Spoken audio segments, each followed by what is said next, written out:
Hello, and thanks for joining us for this presentation celebrating the Toronto Japanese Garden Club on their 70th anniversary.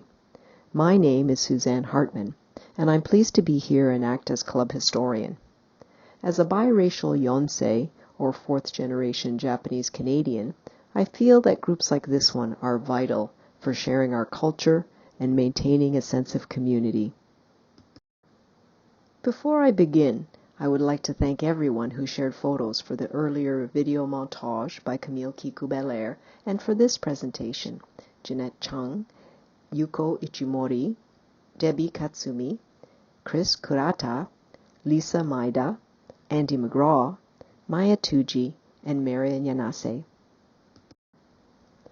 What is a gardener? Someone with vision who can look beyond a barren landscape and see the potential beauty. Someone with a desire to create change and the patience to build something worthwhile.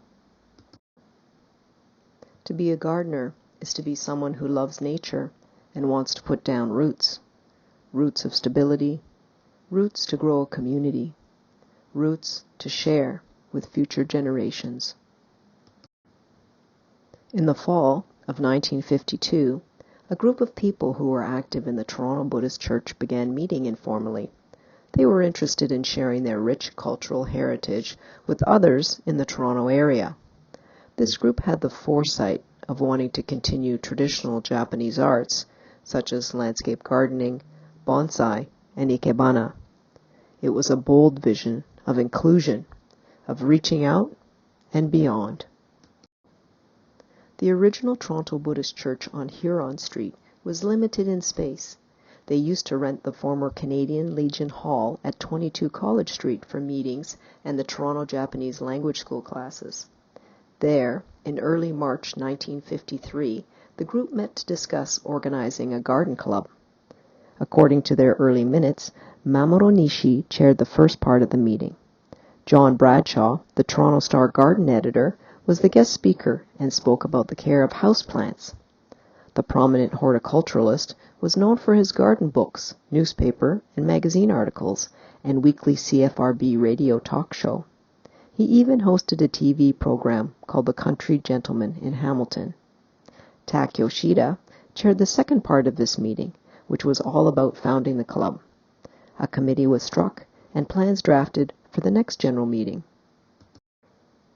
It was at that meeting, on April 10, 1953, at the Canadian Legion Hall, when the group decided to call themselves Toronto Garden Club. John Bradshaw was appointed as honorary president and became their longtime advisor. Annual membership fees were set at $3 and $5 for married couples. Things haven't changed much since then. The rest of the details were left for 1 week later, when the committee met on April 15th at the Old Toronto Buddhist Church. A constitution was drafted which states, "The purpose and objective of our club shall be to stimulate interest and appreciation in the art of Japanese flower arrangement, bonsai, and gardening, with particular emphasis on chrysanthemums." Officers were elected, including Mamoru Nishi, who was unanimously voted as the first president. The JC from Steveston, BC, had a keen interest in bonsai. Year after year, despite his objections, he led the club until his death in 1993. With the board now in place, the club started to plan activities. Weekly ikebana classes began, home and garden tours were arranged, and monthly meetings continued. Guided by their motto, "For the betterment of the community, through the advancement of art and culture," the club began organizing their first show, a combination of ikebana, chrysanthemum, and other hobbies. Held at the Canadian Legion Hall, the October 1953 event was a huge success. According to the New Canadian, more than 600 persons, including 150 Occidentals, paid to view the impressive array of delicate floral and evergreen arrangements, dwarf trees, kimono-clad dolls, and fancy embroideries. These numbers alone attest to the growing interest in cultural events from both our community and beyond. An annual show has been held every year since, as well as other events, including lectures, demonstrations, and more recently, virtual shows when we were not able to gather together. The club began to gain momentum, and a few months later, they participated at the CNE. Footage of that event was featured on CBC News magazine. They also invited their first teacher from Japan, who gave an ikebana lecture and demonstration.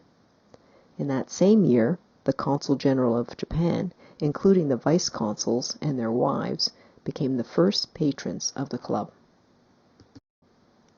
And of course, at the second annual Fall Garden Show in 1954, they had to outdo themselves by giving a corsage to every woman at the entrance, where they charged an admission fee of 50 cents. This event collected contributions for the Ontario Hurricane Relief Fund, which went to help families after Hurricane Hazel had stormed Toronto earlier in the month.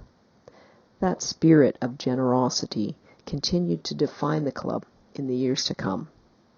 In 1955, the club participated in the Garden Club of Toronto's Spring Show at Casa Loma and made a donation to their fragrant garden project at the Canadian Institute for the Blind. Following this show, to avoid being confused with the other club, they decided to change their name, and in 1956 became Toronto Japanese Garden Club. This name was used when they held their first doll show later that year. It's no coincidence we are celebrating our members who are survivors today, thanks to support from the Japanese Canadian Survivors Health and Wellness Fund. Survivors are people who were uprooted and displaced by the BC government between 1942 and April 1st, 1949. The end date is significant, as Japanese Canadians were finally granted the freedom to live anywhere in Canada, as well as voting rights on April 1st, 1949. It was only last year, 72 years later, in 2021, that Toronto Mayor John Tory declared April 1st as Japanese Canadian Freedom Day in the city of Toronto. Our history in Canada has been steeped with adversity, and while younger members like myself were not alive when the club was founded, the significant impact and ripples of change it created continue to be felt to this day. It's truly commendable when you consider the Garden Club began only a few years after the Second World War. Toronto remained hostile towards Japanese Canadians. Some restaurants refused to serve Japanese, and many of our own family members and friends faced discrimination when it came to finding housing and employment. Our founders were people who had lost everything and were struggling to start over after being forcibly transplanted to this new and unfriendly city. It was an intimidating, racist environment, and as a result, some JCs distanced themselves from their own ancestry in an effort to assimilate and be accepted by other Canadians. Thankfully, our survivor members had the courage and determination to push ahead and hold fast to our traditions. These people wanted to share our Japanese customs with their children and future generations. It's something we can all be proud of, and certainly something to celebrate today. Before our club held that first show in 1953, few Canadians had even heard of bonsai or ikebana. In introducing Japanese culture and arts to Canadian audiences, our club has contributed to the Greater Toronto Area in many ways, from staging flower shows to offering lectures and lessons in ikebana and bonsai. In terms of ikebana, our shows are one of the few venues where different schools participate collectively. We have also paved the way for other groups who were inspired to follow in our footsteps. Groups such as Toronto Bonsai Society, Canadian Chrysanthemum and Dahlia Society, and Hamilton Bonsai Society. Over the years, our members have had their hands in helping to beautify our city, from arranging the cherry tree plantings in High Park, establishing the Japanese rooftop garden at U of T in conjunction with Toronto Bonsai Society, to the serene garden at the Japanese Canadian Culture Center. These are all examples of their hard work and dedication. Though too many to mention in this brief presentation, many of our members have also been awarded Ontario Volunteer Service Awards for their 5 to 50 years of continuous service. Looking to the future, Toronto Japanese Garden Club remains strong and resilient. This morning, we dedicated a cherry tree to honor our survivor members. With this symbolic gesture, we hope our club will remain firmly rooted to our unique practices as we continue to grow. Our survivor members overcame unjust hardships before, during, and after the Second World War, but they refused to be defeated. May we never forget their efforts to enrich our lives by maintaining these ties to our cultural heritage. The challenges of the pandemic during the last 2 years have shown we are not delicate flowers, easily toppled by the brisk winds of change. Like the hardy gardeners we are, we have grown deep roots, and we will persevere. At this time, we'd like to acknowledge our founding members. These founding members were all survivors. Thanks to their determined efforts, they planted the seeds for a better future. We owe them a debt of gratitude for their extraordinary contributions to Toronto's cultural landscape. We'd also like to mention the families and spouses who worked behind the scenes and at events to ensure their success. People like Martha Onodera, who were among the first board members, and Doreen Irie and Hana Nishi, who worked tirelessly as volunteers. And of course families like the Gotos and the Amoris, who opened their doors to students when their daughters Sakai Goto and Yosh Omori volunteered to host the first ikebana classes in their homes. Sadly, many of our founding members have passed away, but some family members joined us on May 15, 2022 as representatives and were presented with a chrysanthemum as a token of our appreciation. The founding members were K. Ida, R. Anzai, John Bradshaw, Fuji Hamazaki, M.